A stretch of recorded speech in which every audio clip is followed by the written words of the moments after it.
listeners, and welcome back to the channel. I'm Matthew, the man with a hat who reads, and it's time to look back at the month that was. This is my September wrap-up, Sci-Fi September 2023. It was a good month. It was a bad month, I guess, depending on how you look at it. I had a lot of books. I got through 11 books this month, which was the same as last year in September.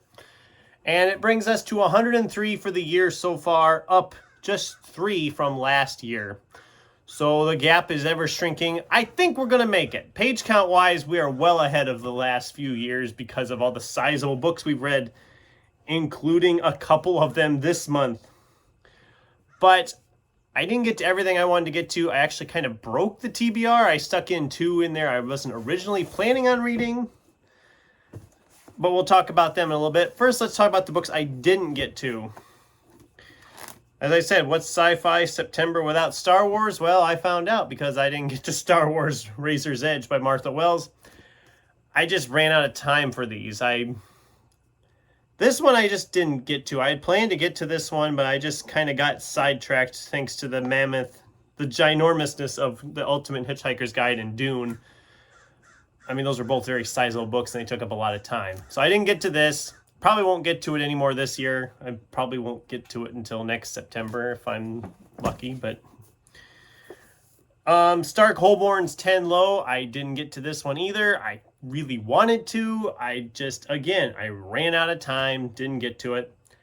Don't know when I'm going to get to this one instead. I don't think it'll be this year anymore, though.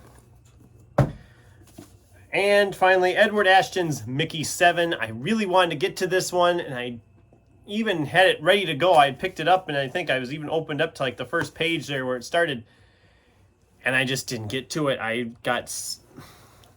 had some issues the last few days of the month of September. It just really, I was scrambling to get finished what I was reading, let alone having time to start another one. So this one I'm going to try to get to yet in November, because I wanted to get this one this year. And that's where, yeah, those are the ones I didn't get to. Now let's talk about the ones I did get to, which were starting with some library books.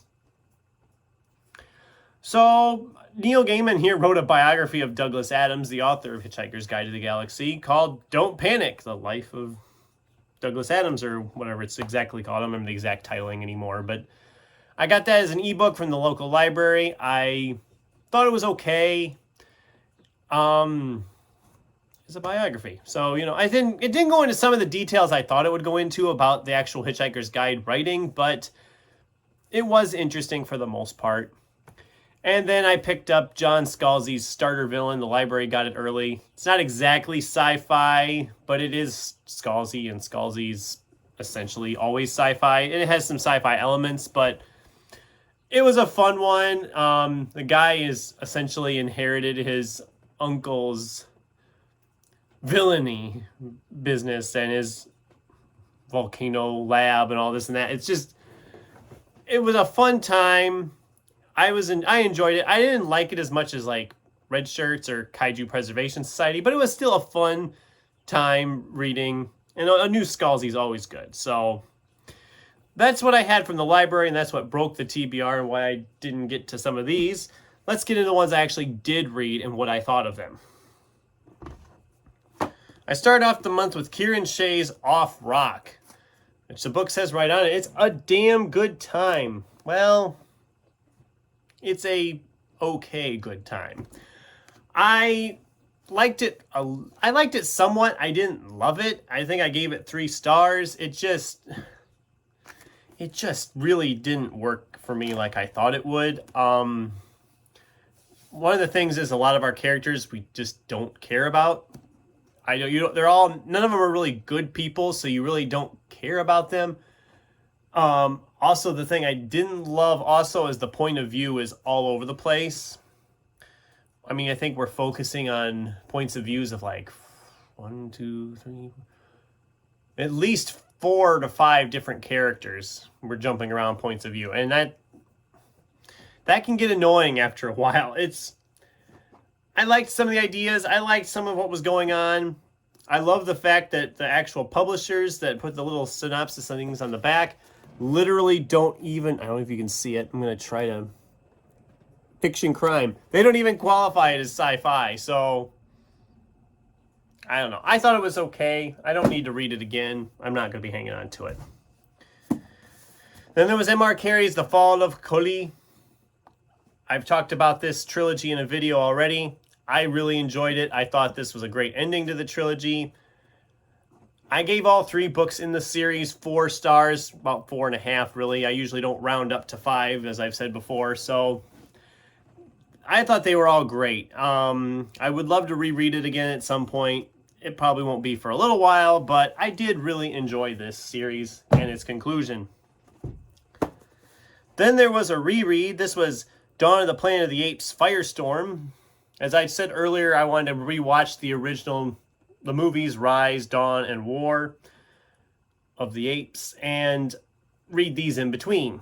This was a reread. There was another one I had never read before that I had sitting here for a while. But this book hit differently this time around because when I read it the first time back in 2014, I believe it was, it's, okay, mild spoilers for the movies. At the end of Rise, we notice that a virus has been unleashed on the Earth that will end up killing off a good chunk of the population of the Earth. But we don't actually see that all happening. This, we get to see like that first week of that virus starting to spread and kill people. And when I read it in 2014, you're like, okay, yeah, that's semi-terrifying, but it is just a book. But now, after having gone through the COVID pandemic, it's a lot scarier this time around because when you read it prior to that, you're thinking, oh yeah, riots and looting, and oh, riots at the hospitals and all this, and then this and that. And people denying that this is actually a thing. I'm like, oh, that's fiction. No! Oh my gosh, it's so much more terrifying now. This book actually predicted a lot of that. So I really enjoyed it again. It was a 4-star for me on the reread. I thought it was great. Loved it. And the movies are still good too. But here comes a disappointment. This is Anthony Daniels' I Am C-3PO, The Inside Story. First of all, I'm a Star Wars fan, as I've said before, so I did love it for that. But as a memoir, it is very much, it's just very strangely curated, I guess, would be the word I'm looking for. It feels like just little tidbits and stories and not a real clear, thorough narrative, which I know with life. Life isn't really a thorough narrative, but it just feels like it's like, oh, I can share this story, I can share this story, I can share this story, but I can't share these stories. And that's just what it felt like to me. I mean, I still gave it 3 stars because it is Star Wars, but it also had to get some bonus points because that freaking tiny print. It's really tiny print. It was okay. I didn't love it. I didn't hate it. Whatever. Then there was Frank Herbert's Dune, the first real chunky book of the month. Well, I guess Fall of Collie was pretty chunky as well, but finally got this one read. Loved it. 5 stars across the board. Thought it was just fantastic. And I am very excited to carry on to the sequels. I don't know when that will be. I haven't picked any of them up yet, but I'm hoping that I can get to them. If not, I could even save them for next year in Sci-Fi September or whatever. But I really did enjoy this. I'm really still looking forward to the movie. It's a new favorite of mine. Jeannie Koch's Alien Proliferation. This is the 4th book in her Alien series. I've said before, they're just kind of dumb fun. This book, I think, is where I'm getting off of the train, as it were, because they just are getting repetitive. This one, I don't know if I'd never noticed it before, but this one, every chapter ends with a cliffhanger, and then we jump into the next chapter, and then cliffhanger, and cliffhanger. And these chapters are usually like 5 to 6 pages long. They're not long chapters. I mean, it keeps the book fast-paced, but I don't know. There's just some of the decisions made. I just like, you know what? I know this is silly, but this is even getting too silly for me. I mean, if you like the series and you've read the series, great. But the fact being that this is book 4 and there's at least another 12 books published right now in this series, and I'm already kind of just becoming more meh on the whole thing, tells me that I should just get out while I still have some fond memories of it and just let the rest be forgotten. So I'm going to be unloading the first 4. I was keeping them. I'm going to be unloading them along with this one, but I gave it a shot. I went 4 books in, and these books are usually around, what, 450 pages a pop, so I put in some time onto them. I gave them a try. I know they're not for me, and that's fine. Speaking of not for me, this is Walter Tevis's The Man Who Fell to Earth. The main reason I picked this up is because I loved his book, The Queen's Gambit. I did not love this book. How do I explain this? It felt like we weren't going anywhere. It felt like we were kind of setting up something, and then it felt like we just stalled. And we stalled, and we stalled, and we stalled, and then we get to the end, and it's like, boom. So there wasn't really a clear resolution at the end. There wasn't really a clear... I mean, I understand, it's more of a thinking sci-fi, and it did have me thinking about some different things, but for it being only 185 pages, it felt a lot longer. If you like this, great. Again, it didn't click for me. The guy essentially is from another world, and he lands on Earth and is essentially trying to save his own people from extinction by setting up enough stuff here to eventually move them here. And yeah, it's I don't want to go into any more because it'll spoil things, but I was not a fan. If you liked it, great. I didn't click with it. It was a 2-star for me. Then I finished The Ultimate Hitchhiker's Guide, 5 complete novels in 1 story. As you can see, this is a beefy, beefy boy. Overall, I still give the collection 5 stars, but I will say that none of the sequels kind of hit that same level as the first book. Hitchhiker's Guide is the best of the whole bunch.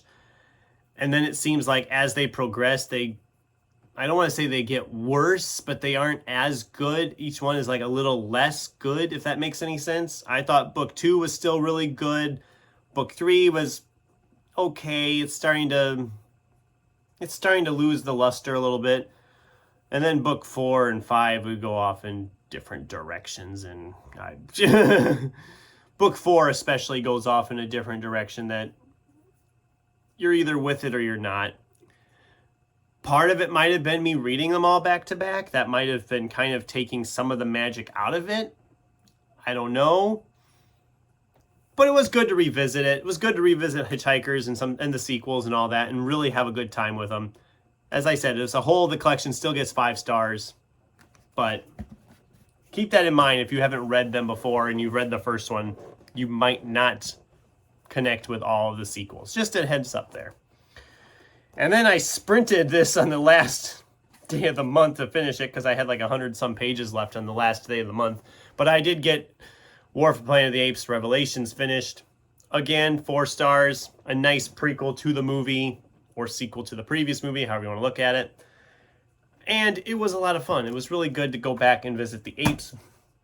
I have to watch War for the Planet of the Apes yet. I didn't get that done in September, but I'll be taking care of that here in a week or so and getting that done. So that was my month. And as for my favorite book of the month, no surprise, it was Frank Herbert's Dune. I loved everything about this. I loved the world building. I loved the political speak, which I know some people don't love that, but I found that interesting. I loved everything going on in this, and I can't wait to continue on, even though I've heard that the others are not as good as that first. But that was my Sci-Fi September 2023. It was, like I said, a good month, but not a great month, but not a bad month. I don't know where I'm even going with that, so forget that. What were your guys' picks for Sci-Fi September? What did you read? What did you love? I'd love to hear from you in the comments down below. Have you read any of these? What you thought of any of these? all that stuff. Until next time, thanks for watching, and keep turning pages.